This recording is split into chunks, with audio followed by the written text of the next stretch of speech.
दरगाह की आड़ में भयानक खेल। तीनों ने जब आके पता किया तो घर में ताला लगा हुआ था।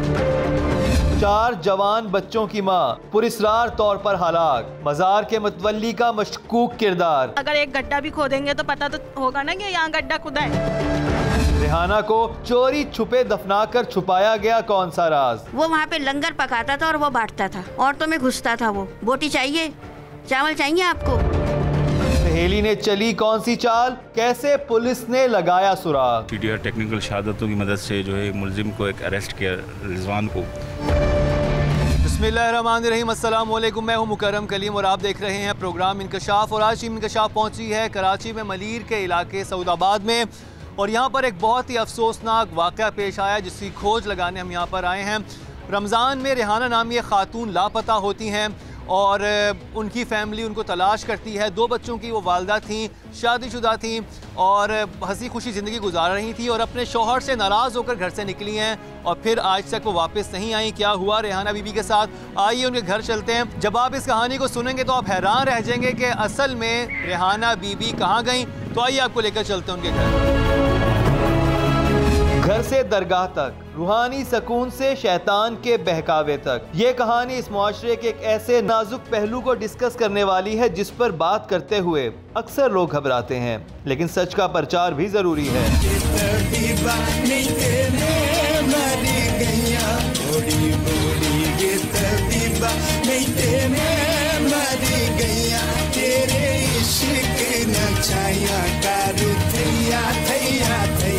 दरगाहों पर जब महफिल समा होती है तो इस कलाम की धुन पर अकीदतमंद झूम उठते हैं।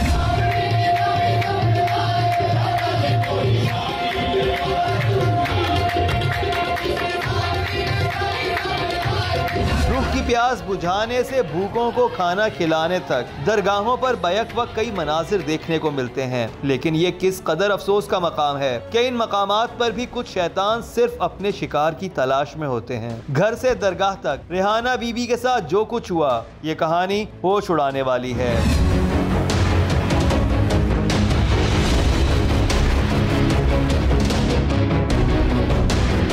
रेहाना बीबी की फैमिली मेरे साथ है। उनके हस्बैंड साले साहब हैं, उनकी दोनों बेटियां वजीहा और मिदत हैं, और उसके अलावा उनकी बहन फरजाना भी यहाँ पर मौजूद हैं और इनसे सारा अहवाल जानते हैं कि आखिर रेहाना बीबी जब लापता हुई तो कहाँ गई।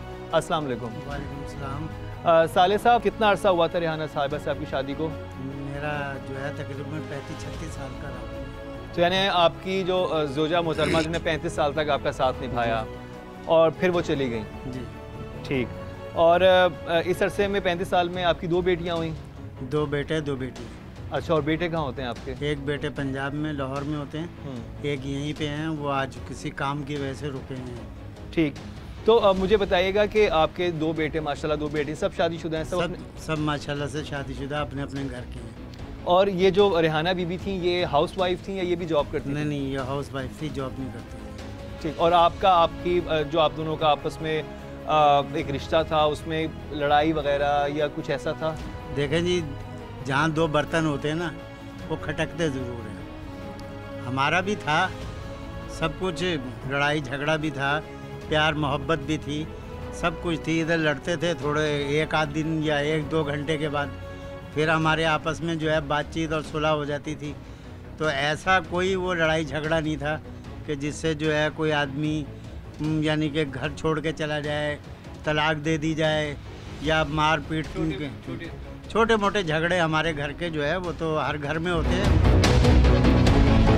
जी हाँ, हल्की फुल्की नोक झोंक हर घर में होती है, लेकिन रेहाना बीबी अपने बच्चों और शौहर के साथ एक खुशो-खुर्रम जिंदगी गुजार रही थीं। लेकिन सवाल यह है कि अगर सब कुछ ठीक था तो फिर मामला खराब कहाँ पर हुआ? आखिर ऐसा क्या हुआ कि रेहाना घर को ताला लगाकर गई और फिर कभी वापस न लौटी? गुमशुदगी के बाद रेहाना के खानदान पर हुआ क्या इंकशाफ? 4 जवान बच्चों की माँ क्यों जाती थी दरगाह पर? रेहाना ने अपनों से छुपाई कौन सी बात? क्या मशकूक था दरगाह की देखभाल पर मामूर शख्स का किरदार? लंगर तकसीम करने वाला कैसे खवातीन को बनाता था बेवकूफ? क्या रेहाना की सहेली ने उसके खिलाफ बिछाया कोई जाल? रेहाना तबई मौत मरी या उसे बड़ी बेरहमी के साथ उतारा गया मौत के घाट? रेहाना को चोरी छुपे दफना कर छुपाया गया कौन सा राज? कैसे और क्यों हुई ये वारदात? टीम इंकशाफ ने जब रिहाना के खानदान वालों से की तहकीक, पुलिस वालों से जाने छुपे हुए हकाइक और दरगाह पर खेले गए खेल को खंगाला तो सामने आए होशरुबा इंकशाफात। मेरा आपके अगर वालिद वालिदा में लड़ाई होती तो किस वजह से होती थी, क्या आपने देखा है?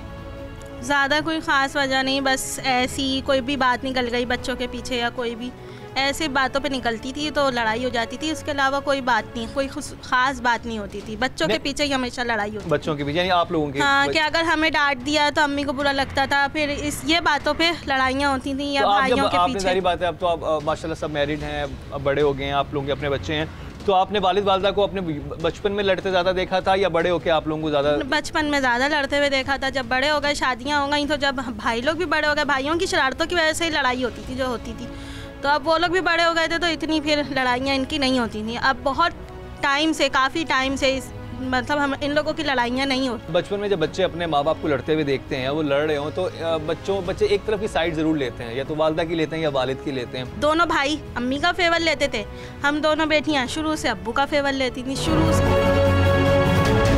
मुझे आपको क्या लगता था किस बात पे ज़्यादा झगड़ा होता था अम्मी और अब्बू? बस ऐसे ही, मतलब के भाइयों के पीछे या फिर किसी भी छोटी मोटी बात पे, ज़्यादा कोई बड़ी बात नहीं होती थी। जो भाई वगैरह हैं वो घर से बाहर चले गए या लेट आए तो अब्बू ने डांटा, तो इस बात पे अम्मी ने कहा कि मेरे बेटों को क्यों डांट रहे हो? मदरसे जाते थे, एक भाई हिफ्स कर रहे थे, वो नहीं जाते थे, तो इस पे होती थी।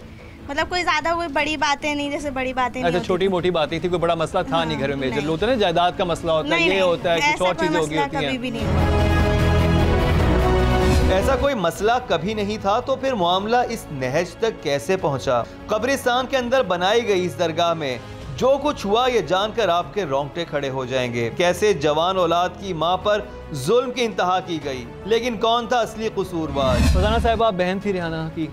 जी, तो मैं उनकी बड़ी बहन हूँ। आप बड़ी बहन है, तो आपको बताती थी क्या ज़्यादा झगड़े होते थे घर में? क्या मसले थे? कोई शेयर करती थी? क्योंकि बच्चे तो ये बता रहे हैं कि हाँ, शेयर करती थी, बताती भी थी, बस हम भी उन्हें समझा देते थे। तो आपसे कभी ये तस्करा किया कि साले साहब ने हाथ उठाया कभी रिहाना बीबी पे? हाथ उठाने का नहीं किया, वैसे झगड़ों का हो जाते थे। हाँ। ठीक है,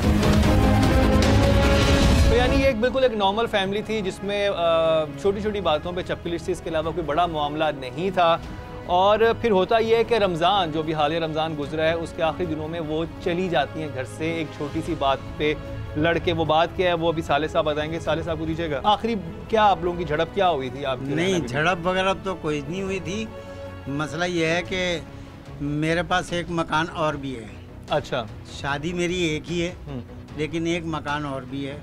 मैं वहाँ पे उस मकान में भी जाता हूँ, आता हूँ, और यहाँ पे भी इनके पास भी रहता हूँ। रिहाना का शौहर दूसरे घर में क्यों रहता था? कहीं ऐसा तो नहीं कि यही मामला आगे बढ़कर रिहाना की मौत की वजह बन गया? तो फिर वो इस बात को पसंद नहीं करती थी कि आप उस घर में जाते हैं? नहीं, ये भी कोई वो इशू नहीं था कि उस घर में, क्योंकि उस घर को भी देखना था, कोई और उस पर आगे कब्जा ना कर ले उसके ऊपर। तो इसलिए वो मैं यहाँ पे भी 5-6 दिन यहाँ पे, फिर 2-4 दिन वहाँ, फिर 5-6 दिन यहाँ। झगड़े की वजह से वो घर से बाहर नहीं गई हैं। वो मोहल्ले की कुछ औरतें मिलाद विलाद पे जाती थी, उनके साथ जो है वो मिलाद वगैरह पे वो जाया करती थी। कहाँ जाती थी मिलाद पे? कभी किसी के घर पे मिलाद होता था, वहाँ जाती थी। अक्सर औरतें, ये पीछे ही हमारे ये सौदाबाद पे कब्रिस्तान है। हाँ। कब्रिस्तान में ही जो है वो एक मज़ार है। अच्छा। हाँ, वो उस मज़ार पे जो है यहाँ की मोहल्ले की और औरतें भी जाती थी मिलाद पे और न्याज वगैरह जो भी होती है, कवाली वगैरह, तो वो वहाँ पे अक्सर जाती थी। मोहल्ले की औरतें भी जाती थी। दरगाहों पर कवाली और लंगर का इंतजाम एक मामूल की बात है, लेकिन रिहाना के लिए ये मामूल की बात कैसे एक गैर मामूली रूप धार गई? तफ्तीश के हर पहलू को जरा गौर से सुनिएगा। बात कर रहे हैं लापता होने की, कि वो रमज़ान के दिनों में कहीं चली गई, फिर किसी को कुछ नहीं पता था कि वो कहाँ गई। साले साहब को दीजिएगा। साले साहब, तो क्या जब वो घर से गई हैं, आप उस वक्त इस वाले घर में थे या मैं दूसरे वाले घर में था? यहाँ पे कोई नहीं होता था? यहाँ पे वो अकेली रहती थी। यहाँ पे अकेली होती थी? जब आप हफ्ते में 2 दिन के लिए उस घर जाते थे, उसका ख्याल रखने, तो यहाँ पर उस 2 दिन अकेली होती थी। तो फिर आप वापस, तो फ़ोन पे रब्ता नहीं होता था? फ़ोन पे रब्ता होता था, जो ज़रूरी अगर होता था तो वो फ़ोन पे रब्ता मैं भी करता था, वो भी कर लेती थी। आप जब 2 दिन बाद वापस आते हैं तो आप अपनी जो आपकी वाइफ है यहाँ पर मौजूद नहीं होती? हाँ, वो मुझे यहाँ से इन्होंने फ़ोन किया, मेरी साली साहिबा ने उनको फ़ोन किया अपनी बहन को। आखिरी मुलाकात अभी क्या हुई? 26 अप्रैल से इनका फ़ोन, दोनों फ़ोन बन जा रहे थे। ठीक है। तो मेरी वालदा को, वो भी काफ़ी ज़ईफ़ हैं, उनको भी तशवीश हुई, मुझे भी। तो मैंने इधर से कहा कि आप पता करो, आपके करीब है अम्मी का घर, आप पता करो कि तुम्हारी अम्मी उठा क्यों नहीं रही है, अकेले भी रहती है, दुख बीमारी है, कुछ हो गया है, क्या है। तो फिर इन्होंने जब आके पता किया तो घर में ताला लगा हुआ था। फिर इन्होंने हमें इत्तला दी, फिर सब लोगों ने ढूंढ मचा दी, ढूंढने लगे, भाई गई होंगी, आ जाएंगी, क्या पता कहीं किसी के घर गई हो, तबीयत ख़राब हो गई हो, वहाँ रुक गई हो, यही सोचते रहे, ढूंढते भी रहे, बहुत ढूंढा। रेहाना कोई कमसिन बच्ची नहीं थी कि उसे कोई अगवा करके ले जाता। जवान औलाद की माँ थी, ऐसे में उसके साथ क्या हो सकता था? बुरसा ने तमाम मुमकिनात पर गौर करना शुरू कर दिया। तो आपके जहन में क्या आया कि आपकी बहन कहाँ गई हैं? और मुझे ये भी बताएं कि आप लोग कितनी दूर दूर रहते हैं ये दोनों? मैं जामे मिलिया रोड पे रहती हूँ, 15 नंबर, और ये दोनों बच्चियाँ मेरी बहन की, ये करीब करीब।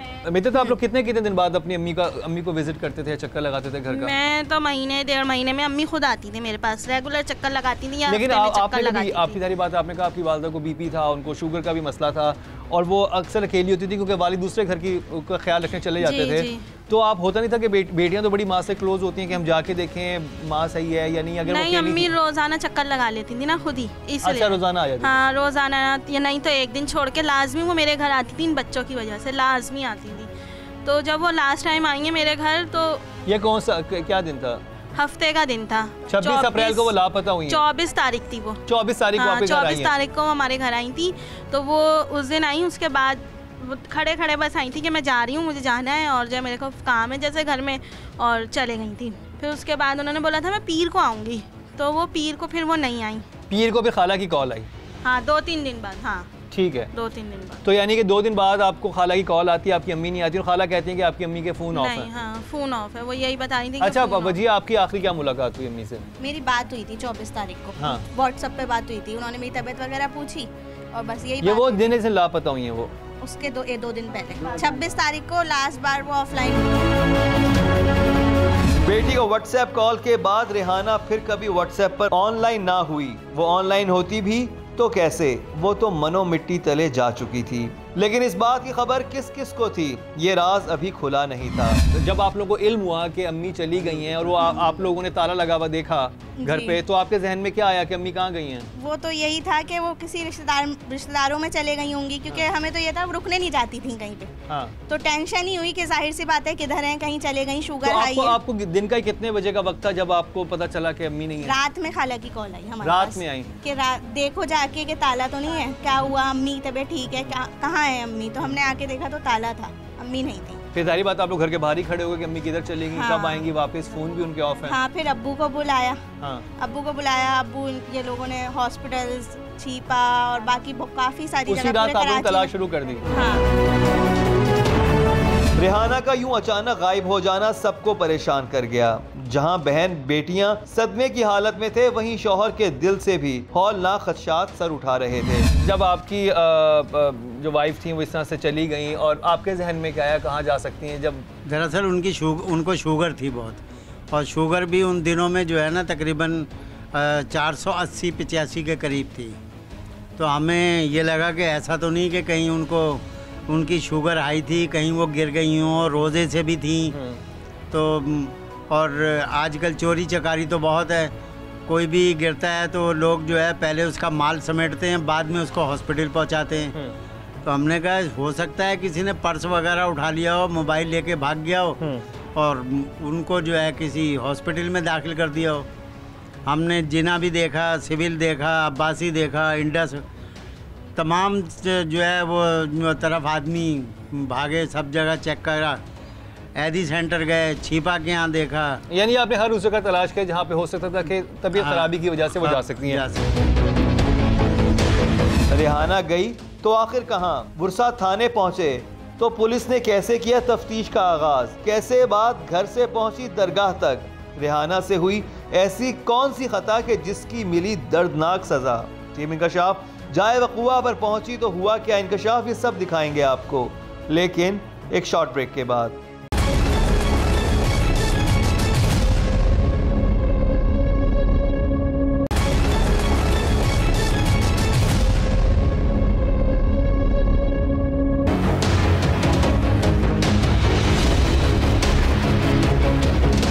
बुरसा रेहाना को तलाश कर रहे थे लेकिन कहीं से कोई खबर ना मिली। ताहम इस दौरान रेहाना की बहन को मौसूल हुई एक मशकूक कॉल। अच्छा, बीच में कोई मैसेज भी आया था किसी के फोन पे, एक सुमेरा नामी लड़की का? उस औरत ने मुझे फोन करा था, कह रही है कि ना रेहाना से बात करवा दे। मैंने कहा रेहाना तो नहीं है वो, तो मैंने कहा मैं उनकी बहन हूँ फरजाना, मेरे से बात करें आप। उसने मैंने कहा आप कौन बोल रही हैं? कहने लगी कि ना मैं सुमेरा बोल रही हूँ, वो मेरी दोस्त हैं, हम लोग दवा लेने भी साथ जाते हैं। हुसैनाबाद में रहती हूँ, जबकि हुसैनाबाद में नहीं रहती हूँ, हुसैनाबाद में रहती हूँ। ये पता चला था मुझे बाद में कि हुसैनाबाद में नहीं रहती, मलिर के इलाके में रहती है। और मेरे सुमेरा कौन थी? हाँ, पता नहीं कौन थी। पुलिस वालों का काम था ना कि उसको ट्रेस करते। तो वो कहने लगी मेरी कल तो उनसे बात हुई है। मैंने कहा कल आपकी बात हुई है? उसका तो 4-5 दिन से नंबर बंद जा रहे हैं, दोनों नंबर ऑफ जा रहे हैं। आपकी किस नंबर पे बात हुई थी, मुझे दे दें। फिर कहने लगी नहीं वो तो बंद जा रहे हैं नंबर। का मतलब ये है कि जो रिजवान था उसने किसी औरत को कहा कि फोन करके पता करो और जरा ये देखो कि मसला क्या है। हाँ। और हो सकता है बीच में थोड़ी देर के लिए फोन ऑन किया गया, उसमें आपका नंबर निकाला गया और फिर आपको कॉल की गई हो। कौन ढूंढ रहा है उनको? उनके बेटे ढूंढ रहे हैं, उनके दामाद वगैरह ढूंढ रहे हैं, परेशान होंगे वो लोग। उसने मुझसे ये सारी बात ली। यानी उसने सारी सुनगुन ली कि आप लोग पुलिस तक गए हैं, हाँ, नहीं गए, क्या हुआ है, क्योंकि कत्ल तो हो चुका हुआ था, दफनाया भी जा चुका था, हाँ। लेकिन ये नहीं पता तो वो जानना चाहते कि असल में सिचुएशन हाँ। है क्या, और इसलिए आपको कॉल की। यही कोई उसके बेटे का की कोई मुरीद होगी या कोई खास होगी, उसका ताल्लुक तो है। फिर अफ्तारी से पहले या हो सकता है इस पूरे जुर्म में खुद शरीके जुर्म हो, वो शरीके जुर्म हो, शरीके जुर्म हो सकती है। ठीक फिर है। अफ्तारी से पहले फ़ोन करा तो उसके शौहर ने उठाया, कह रहे क्या आप परेशान कर रही हैं बार बार फ़ोन करके। मैंने कहा परेशाान हम नहीं कर रहे हैं, परेशान ये खातून कर रही हैं। जब इनसे कह रहे हैं कि वो नंबर दे दो जिस पर बात हुई थी कल, हम खुद फ़ोन कर लेंगे अपनी बहन को, तो फिर ये क्यों टाल रही हैं, क्यों मना कर रही हैं? तो फिर उसने फ़ोन बंद कर दिया, फ़ोन बंद कर दिया। फिर वो मेरे ख्याल में वो आज तक फ़ोन खुला। रेहाना की सहेली बनकर कॉल करने वाली खातून यकीनी तौर पर छुपा रही थी कोई बात, लेकिन कोशिश के बावजूद भी बुरसा इस खातून से दोबारा राब्ता ना कर सके। फिर कितने दिन गुजर गए, आपको कोई इल्म नहीं था? हमें जो है ना तकरीबन ये 3 तारीख तक, हमने 3 मई तक हमने जो है, यानी कि 26 अप्रैल को वो आखिरी दफ़ा एक कांटेक्ट उनका हुआ, उसके बाद से वो गायब थी। और आप 3 मई तक आपको नहीं पता चला? नहीं पता चला। हमने सब जगह ढूंढा उनको, कोई जगह ऐसी नहीं थी जहां हमने छोड़ा। और रिश्तेदार, ख़ानदान और जानने वाले हर तरफ देखा, लेकिन कहीं। तो आपके जहन में उस मज़ार का ख्याल कब आया? उस मज़ार का ख्याल तो हमें आ ही नहीं रहा था जहन में, तो हमारे बहमो गुमान में भी नहीं था कि ये इस मज़ार का भी ये कहानी होगी। फिर हम 3 तारीख को फिर हमने फैसला किया कि इसकी FIR करवाते हैं। अरे 26 अप्रैल से 3 मई का दिन आ गया, तो अभी तक आपने FIR दर्ज नहीं करवाई थी?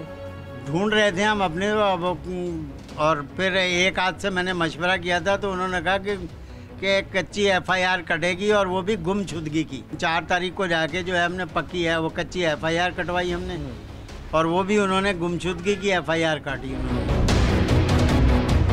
पर साहब कैसे इल्म में आया कि आपकी बहन जो गुमशुदगी है उसमें किसी ना किसी तरह मज़ार पे जो लोग मौजूद थे वो इन्वॉल्व है? नहीं, हमारे जहन में नहीं आया। हमने पुलिस में वहाँ खोखरापार थाने में ये कहा कि भाई पक्की FIR काटो, हम तो ढूंढ रहे नहीं मिल रही, दिन पे दिन बढ़ते चले जा रहे हैं। तो जब भी उन्होंने बहुत मसले किए, खैर हमने सोर्स वगैरह लगा के SHO से, फिर जब हम गए हैं तो वहाँ पर FIR पक्की जब उन्होंने काटी, ठीक है, पक्की FIR जब कटी तो उन्होंने एक IO मुकर्रर कर दिया, एक IO मुकर्रर कर दिया, असगर अली, ठीक है, अली असगर होगा।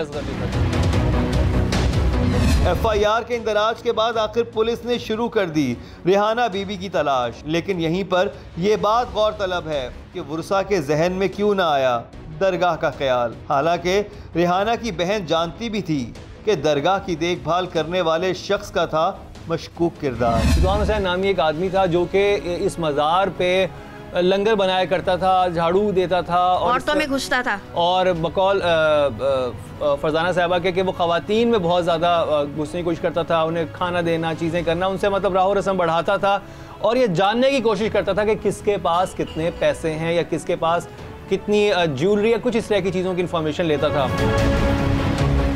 वो जाती थी वहाँ पे दुरूद फातिहा करती थी, वहीं पे मिराज शरीफ होता था, और वो जो आदमी है ना मुलजिम जो है वो वहाँ पे लंगर पकाता था और वो बांटता था, ठीक है, औरतों में घुस के, औरतों में घुसता था। वो बोटी चाहिए, चावल चाहिए आपको, चिकनाई कम है और दूँ, ये ऐसी बातें करता था। नहीं, मैं नहीं गई, मुझे पता है सब, सब मुझे मालूमात है, मैं नहीं गई हूँ। ये सारे उस आदमी के करतूत थे। आखिरकार वही हुआ जिसका डर था। पुलिस ने खातून के मोबाइल्स का डाटा निकलवाया तो आखिरी लोकेशन ने हकाइक का पर्दा चाक कर दिया। मुबैना मुलजिम को पकड़ा गया तो उसने किया कौन सा एतराफ, कैसे रेहाना को मारकर दरगाह में ही दफना दिया गया, रेहाना कब से राब्ते में थी मुबैना मुलजिम के साथ, आखिर किस जुर्म की पादाश में रेहाना को उतारा गया मौत के घाट, ये सब दिखाएंगे आपको, लेकिन एक शॉर्ट ब्रेक के बाद।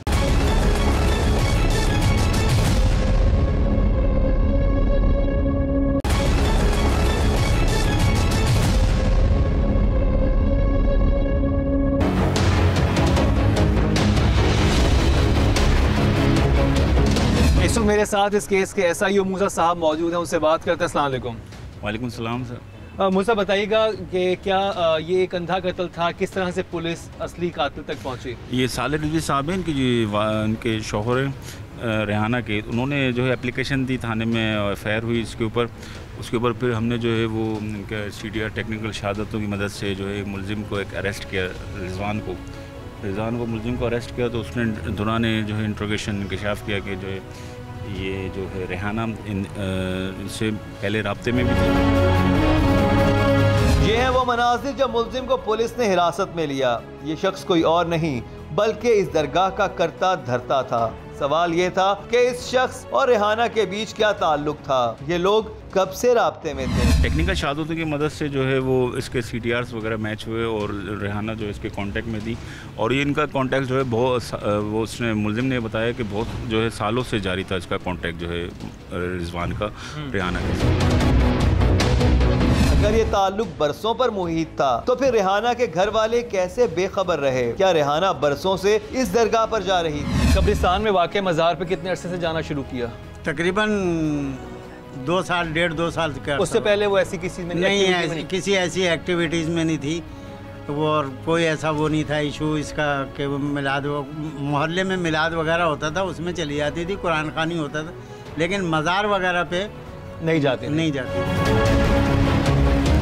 दरबारों पर जाने वाले अक्सर मन्नतें मुरादें मानते हैं, कुछ अपने अमराज की शफा ढूंढते हैं, कुछ अकीदतमंद बुजुर्गों की दरगाहों पर बस हाजिरी के गर्ज से जाते हैं। लेकिन रेहाना किस मकसद के लिए इस दरगाह पर जाती थी? आपकी वालिदा ने, जैसे उन्होंने बताया कि 2 साल से जाना शुरू किया मज़ार पे, तो उन्होंने कोई तस्करा किया कि उस मज़ार पे क्या होता है, किस तरह से है, क्या है? वो मज़ार पे जाती थी, लेकिन उन्होंने हमें बताया था वहाँ कोई ऐसा वो नहीं था, बस दम दुरूद करवाने, क्योंकि वो शुगर के पेशेंट थी, BP हाई था उनको। अच्छा। तो ये कुछ टाइम से कुछ ज़्यादा जाने लगी थी कि ना, जैसे कि मेरे को शुगर में मैं जाती हूँ तो मेरे को सुकून है और मैं थोड़ी एक्टिव रहती हूँ, ये वो, मतलब ये सोच रख के, मुझे अफाका हो रहा है, दम दुरूद से अफाका हो रहा है। मतलब ये सोच रख के वो जाती थी और कोई उससे नहीं जाती थी, बस के मिलाद नौचंदी जुमरात की मज़ारों पे होता है, नौचंदी जुमरात पे वो लंगर होता है, तो वो कवालियाँ वगैरह होती हैं, तो यहाँ की काफ़ी सारी लेडीज़ और अम्मी मिल के सब ये लोग यहाँ से जाते थे। तो वहाँ पर कोई पैसे वगैरह देने पड़ते थे? क्योंकि अक्सर देखा गया कुछ पीर ऐसे होते हैं कि वहाँ पर आप जाओ तो आपको चंदा देना, इतने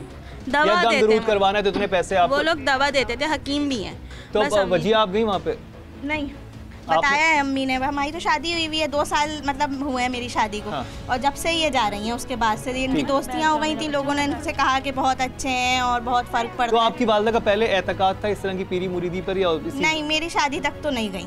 तो अचानक से जब सिलसिला शुरू हुआ आपने अपनी वालिदा से पूछा कि क्यों आपने मज़ार पे जाना इस तरह से शुरू कर दिया? हाँ, पूछा था, तो वो यही बात करती थी कि मतलब मेरी तबीयत ठीक नहीं रहती और फिर मैं अकेली सी हो गई हूँ, शुगर वुगर है, तो मुझे फ़ायदा होता है, सुकून मिलता है।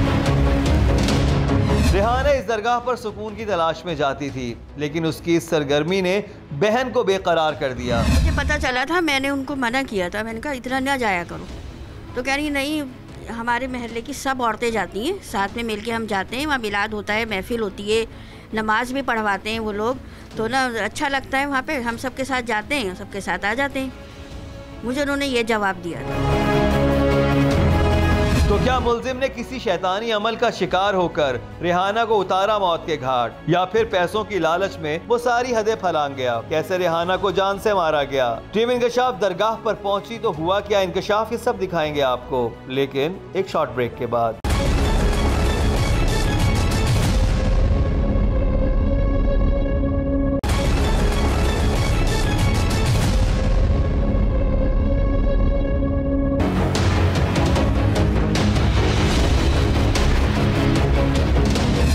आपको बताया उसने मुलजिम ने कि क्या हुआ था जब रेहाना बीबी गई तो वहाँ पर क्या हुआ? वो मुलजिम कह रहा था कि वो यहाँ पे आई और आके वो बेहोश हो गई, गिर गई और हाथ पैर उनके ठंडे पड़ गए और मैं घबरा गया। मैंने जो है अंदर जो है कमरे के अंदर उनकी कब्र खोद के उनको वहाँ पे दफना दिया। अगर आप मज़ार पे काम करते हैं और वहाँ पर कोई आके बेहोश हो जाएगा तो आप एम्बुलेंस को कॉल करेंगे कि भाई इसको लेके जाओ, अस्पताल लेके जाओ, पता नहीं इनको क्या हो गया।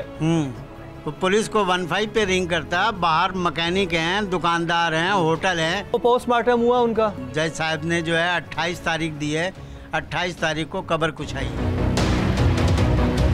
जब कब्र कुशाई हो जाएगी तो फिर हम इसके ऊपर कोई वो मौक़िफ़ दे सकेंगे कि आया कि कत्ल हुआ है, जहर दिया है, मारा है या उसका गला दबाया है या जो है वो उसको छुरी के वार से किया है। तो ये डेड बॉडी अब हम निकलेगी, कब्र कुशाई होगी तो उसके बाद जो है हम लोग कोई मौक़िफ़ दे सकेंगे। ये सवाल भी जवाब तलब था कि आखिर मुलजिम ने रेहाना को क्यों उतारा मौत के घाट। टीम इंकशाफ ने जब इस बारे में रेहाना की फैमिली से बात की तो मिला कुछ यूं जवाब। फरजाना साहिबा, मुझे ये बताइएगा कि उसको फ़ायदा क्या हुआ अगर उसने ये सब कुछ किया? भाई मेरी बहन के पास 14-15 लाख थे, ठीक है, मेरी वालदा ने भी दिया था, कुछ उसने जमा करे होंगे, जाहिर है उसने 30-35 साल गुजारे। वो कह रही थी कि हम ये दूसरा घर लेंगे, ये छतें वतें टपकती हैं, सही नहीं है घर।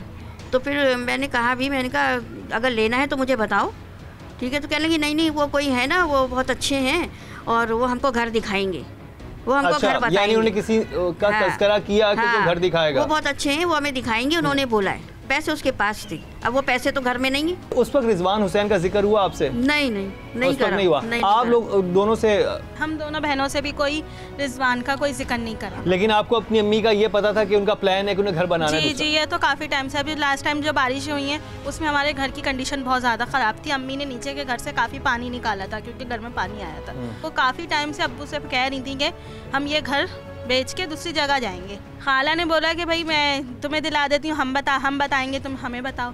तो उन्होंने बोला नहीं हमारे है कोई, जैसे कि हम देखने जाएंगे उनके साथ। तो ये अल्फाज थे उनके कि मैं उनके साथ जाऊंगी और वहाँ जाके वो, लेकिन नाम का नहीं पता? नहीं, नाम नहीं लिया। अब यही बात उन्होंने उस आदमी को बताई होगी कि मेरे पास पैसे हैं, मैं घर लेना चाह रही हूँ, चूड़ियाँ वूड़ियाँ भी पहनी हुई थी, अंगूठी भी पहनी हुई थी, तो वो पैसे का उसने जिक्र किया होगा। अब उसको इस तरह धोखे से बुला के और वो काम तमाम कर दिया। साले साहब, आपके इल्म में ये बात आई थी कि आपकी जो बीवी है उन्होंने इतने पैसे रखे हुए? मेरे इल्म में ये बात नहीं थी। इतना मुझे ज़रूर पता था कि मकान के लिए हम बात कर रहे थे कई 1 साल से कि मकान यहाँ से ये बेच के दूसरी जगह मकान लें। लेकिन पैसों वैसों का, क्योंकि औरतें जो है वो राजदारी में ही रखती हैं पैसे। यानी सेविंग की भी थी, वो काफ़ी सारी उम्र की सेविंग होगी उनकी। सेविंग थी और बच्चों के लिए करी थी सारी। ये माशाल्लाह से उसने 4 बच्चों की शादियां करी मेरे, और घर बार भी ये उन्हीं की मरहू ने मिन्नत बना हुआ है। ये घर मारने की बुनियाद जो हमारी समझ में आ रही है, क्योंकि मैं अगर आपको कोई चीज़ देता हूँ, पैसे देता हूँ, और आप वो मेरा जो है वो डिमांड, वो काम मेरा नहीं करते, तो ला मुहाला मैं आपसे पैसे की डिमांड करूंगा कि आप मेरा पैसा वापस करो, मुझे दो। और मैं यकीन से कह सकता हूं ये पैसा इसी ने लिया है। और बार बार मेरी वाइफ उनको फ़ोन करके बोल रही थी कि या तो पैसा दो या कुछ मकान का को करके दो हमारे। रेहाना के साथ दरगाह पर खेला गया कौन सा खेल? हक़ाइक़ की खोज में टीम इंकशाफ पुलिस के हमरा इस दरगाह पर भी गई। मैं इस वक्त उस मज़ार के सामने मौजूद हूँ जो कि सऊदाबाद कब्रिस्तान के अहाते में वाक़ है, और ये वो मज़ार है जहाँ पर 2 साल से इनका आना जाना था रेहाना बीबी का। अहले इलाका में जो ख़वातीन थी उनके साथ वो यहाँ पर आया करती थी, न्याज चढ़ाने, यहाँ पर कवाली हुआ करती थी। हर जुमेरात की रात तो यहाँ पर अक्सर आती थी। और यहीं पर जो वो रिजवान है जो कि नामजद मुलजिम है, वो यहीं पर काम करता था, और उसका बेटा जो था यहाँ पर पीर बना हुआ था और हिकमत का काम भी करता था और दवाएं भी देता था। और वो बकौल जो फैमिली थी कि वो उस दिन यहाँ पर आई थी, और उसके बाद जो कुछ हुआ वो तो हमने आपको बताया ही। और उनका पैसे का लेन देन भी था। पैसे जो थे उनके पास तकरीबन 15 से 16 लाख रुपए थे, जो फैमिली का कहना है कि मुबैना तौर पर रेहाना बीबी ने रिजवान को दिए, जो यहाँ पर काम करता था, यहाँ का लंगर वगैरह बनाता था और खाना तकसीम करता था। और उसने किसी तरह शीशे में उतारा रेहाना बीबी को और उससे वो पैसे ले लिए। जब पैसों का तकाजा वापस रेहाना बीबी ने किया तो बकौल फैमिली के कि उसने उसको मौत के घाट उतार दिया और इधर दफना दिया। अब बात ये थी कि जो मुल्जिम का बयान है, मुल्जिम ये कहता है कि वो यहाँ पर आई क्योंकि वो डायबिटिक थी, शुगर की पेशेंट थी, तो उनकी शुगर हाई हुई और वो उनका यहाँ पर आकर अंदर खुद ही इंतकाल हो गया, यानी वो तबई मौत अपनी मर गई। लेकिन फिर सवाल यही उठ रहा है कि अगर तबई मौत रेहाना बीबी की हुई थी तो फिर उसने एम्बुलेंस को कॉल क्यों नहीं की, उसने हॉस्पिटल कॉल क्यों नहीं की, उसने पुलिस को कॉल क्यों नहीं की, या उसकी फैमिली को क्यों नहीं बताया कि भाई इस तरह से आपकी जो खातून आई हैं उनको इंतकाल हो गया। उसने ये काम क्यों किया कि खामोशी से दफना दिया और मोबाइल भी छुपा लिए। मुझा, मैं आपसे ये जानना चाहूँगा कि जब ये हुआ कि यहाँ पे इस तरह का और अभी भी अंदर उनको दफनाया हुआ है, वो अंदर अभी तक तदफीन है उनकी? जी जी बिल्कुल, अभी तक उनको बाहर नहीं निकाला गया। तो टीम बनेगी, हमने लेटर लिख दिया टीम के लिए। टीम के लिए हमने लेटर लिख दिया है, वो मेडिकल पूरी टीम तश्कील होगी जिसमें मजिस्ट्रेट की निगरानी में इसको निकाला जाएगा। और ये मैं बता दूं कि यहाँ पर आपको इस तरफ ये कमरा नज़र आ रहा है, इस कमरे में? हाँ जी, आगे एक कमरा है उसमें। इधर क्योंकि अभी तो ये गवर्नमेंट ने, ये पुलिस ने इसको सील किया हुआ है, यहाँ पर किसी को अंदर जाने की इजाज़त नहीं है क्योंकि अंदर एविडेंस मौजूद हैं। और यहाँ पर पीछे एक कमरा है जहाँ पर दफनाया गया। और फैमिली का ये भी कहना है कि अक्सर उनको जब उनकी शुगर बढ़ जाती थी तो उनके हाथ पाँव ठंडे हो जाते थे और वो कोमे में चली जाती थी, बाद में वो ठीक हो जाती थी। और फैमिली का कहना है कि अगर मुल्जिम की बात को माना भी जाए कि तबई तौर पर उनको कुछ हुआ है, तो फिर ये भी था कि हो सकता है वो इस वक्त ज़िंदा ही हो और उन्होंने उसको ज़िंदा ही दफना दिया हो। अगर ये कत्ल साबित हो जाता है और मुसाब इसमें पुलिस ये पता लगाने में कामयाब हो जाती है कि उसने कत्ल किया, तो फिर क्या सज़ा होगी इसको? 302 की जो सज़ा है वही होगी, उसको कत्ल अहमद की सज़ा दी जाएगी। और वैसे भी जो है अगर नहीं भी दफनाया है तो अगर उसने मारा नहीं है तो जो है उसने जो दफन किया है ये एक अलग जुर्म है, उसका इसमें क्या सज़ा होगी उसको भी इसमें भी जो है वो 279 जो है वो सेक्शन हमने लगाई। तो मूसा मुझे बताइएगा कि क्या पैसे का लेन देन जब आपने तफ्तीश की, ये पता चला कि 15-16 लाख का पैसे का मसला भी था जो कि वो उनकी सेविंग थी जो अब घर में मौजूद नहीं है और वो ये मकान ख़रीदने का भी झांसा दे रहा था? हाँ, पुलिस इस पे भी तफ्तीश कर रही है, लेकिन वो सारे शवाहिद सर जो है वो अपना जब इसकी डेड बॉडी बाहर आएगी और उसके ऊपर जो मेडिकल ओपिनियन होगी उसके बाद ही सारे जो है हम लोग को चलें। बहुत शुक्रिया, thank you so much. Police की तफ्तीश अभी जारी है, लेकिन रेहाना के खानदान को तब तक चैन नहीं मिलेगा जब तक हकाइक पूरी तरह वाज़ेह नहीं हो जाते। आप क्या कहेंगी, आपकी वालिदा के कातिलों के साथ क्या होना चाहिए, इस कातिल के साथ? और आपको ये पता है कि ये एक ही रिजवान है? ये एक तो है नहीं, एक तो कातिल है ही नहीं, क्योंकि अकेले बंदे का काम तो है नहीं कि किसी को भी मज़ार के अंदर दफना दिया जाए। कोई एक का काम तो है नहीं। मज़ार में कितने लोग होते हैं जिनको मालूम होता है कि ये यहाँ अगर एक गड्ढा भी खोदेंगे तो पता तो होगा ना कि यहाँ गड्ढा खुदा है। हाँ। तो इतना बड़ा अगर उन्होंने काम कर दिया, हमारी अम्मी को दफना दिया, तो किसी को तो पता होगा। अकेले बंदे का पहली बात तो ये काम नहीं है। 2-3 बंदे तो मिले हुए हैं लाजमी इसके अंदर, पहले उनको भी पकड़ा जाए, उनको भी। और इस रिजवान को तो इतनी कड़ी सज़ा मिले कि बहुत, अल्लाह ताला तो दिखाएंगे, लेकिन हमारे कानून से भी कि अब वो है, गुजारिश है कि भाई इनको इतनी ख़तरनाक के फांसी का फंदा लगे इनको लाजमी। तो ये आप क्या कहेंगे, क्या होना चाहिए रिजवान के साथ? और आप भी कह रही हैं कि और लोग इसमें इन्वॉल्व हैं? हाँ, एक नहीं है, क्योंकि ये जिस तरीके काम हुआ है, उनको गड्ढा खोद के दफनाना ही एक बंदे का काम नहीं है। उसमें सीमेंट भी कर दिया, पूरी वो शायद जो मट्टी बची वो दीवार तोड़ के कब्रिस्तान की तरफ भी निकाल दी। गोरखन कह रहे हैं कि रात के टाइम पे किसी औरत को दफनाया गया था 1:30 बजे रात को। तो यानी ये काम एक बंदे का, इतना सारा काम एक बंदा नहीं कर सकता। और फिर मज़ार के अहाते के अंदर करना, तो 10 लोग सवाल करेंगे कि आपने गड्ढा यहाँ क्यों करा है। इबरतनाक सज़ा होनी चाहिए। असल हक़ाइक़ तक हम पहुँचे। पीर 28 तारीख को कब्र कुशाई है, उसमें पता चलेगा कि किस तरह मारा है उसे। ठीक है, टेस्ट वगैरह होगा, डॉक्टर्स भी आएंगे। उसके बाद फिर हम यही उम्मीद करते हैं आप लोग हमारा साथ देंगे। ये मज़ार को नहीं खुलना चाहिए। अभी सील किया है, उस रूम को भी पुलिस ने सील किया है, मज़ार को भी। ये तो कभी खुलना ही नहीं चाहिए। खुदारा ऐसे नौसरबाजों से बचिए और अपने प्यारों को भी बचाइए। अपनी ज़ाती मालूमात किसी के साथ शेयर करते हुए एहतियात बरतिए और अंधा एतमाद तो हरगिज़ किसी पर न कीजिए। इसी के साथ ही मुकर्रम कलीम और टीम इंकशाफ को दीजिए इजाज़त, लेकिन देखना न भूलिएगा हमारा अगला इंकशाफ।